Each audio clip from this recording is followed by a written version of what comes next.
Welcome back, guys, to episode 2 of the DDKONG web series. Without further ado, let's jump right into wires and batteries. Hi guys, we're coming to you again from DD Audio headquarters. This time we're doing an unboxing video for what is going to be the heartbeat of our project, and that is, in this case, the power setup brought to us by Ray at Batcap. He was generous enough to help us get our hands on 11, of these monsters.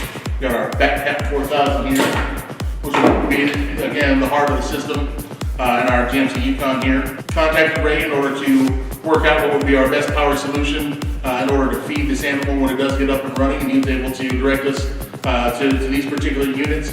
So for any of your mobile auto sports or mobile audio power needs, Ray's the guy to go see. He's an industry professional and was, again, instrumental in us moving forward with this project. We look forward to working with Ray on projects coming up in the future. Thanks, Ray. So this build on the power runs has 10 rolls of DD Audio Z-wire, OT gauge, 5 power and 5 ground. About 500 feet. 1.5 football fields. Worth of length. About 240 pounds, so basically one of me in wire.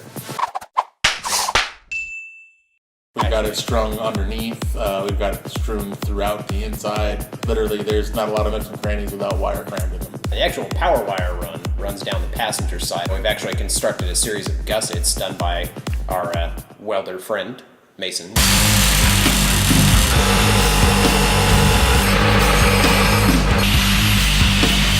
Because 12 runs of OT gauge inside the vehicle is not awesome to hide under a carpet.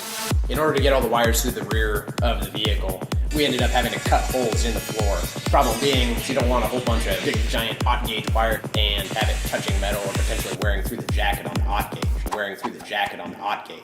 So what we ended up doing is having a series of 3D printed grommets printed out by our media guy, Jake. The grommets actually snap into place and we were able to run the wires up through. The really cool thing about them too is they had these little tiny teeth on the inside of the grommet. That way the actual weight of the wire is physically retaining the grommet into the sheet metal.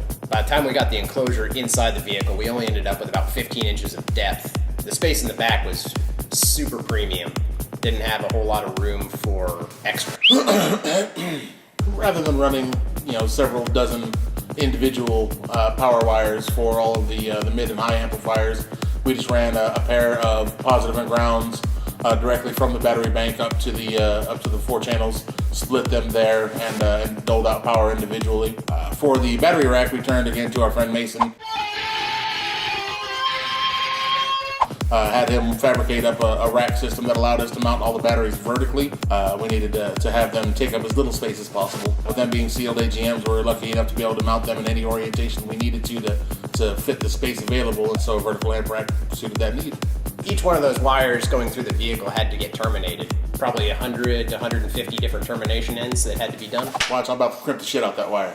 Yeah, just using a hydraulic crimper to attach some copper lugs to the end of the wiring there, so we could link all the batteries together. It literally was more times than I can count. The front and rear distribution points are just SMD, right? Big thanks to Steve Mead for... What? I've seen them used in tons of large builds, so I know that they're built to handle what we're about to put it through. We went with them, and we've had nothing but luck with it so far. Thanks again for tuning in to episode 2 of the DDKONG web series. Remember, guys, follow that hashtag DDKONG for further content coming in the future.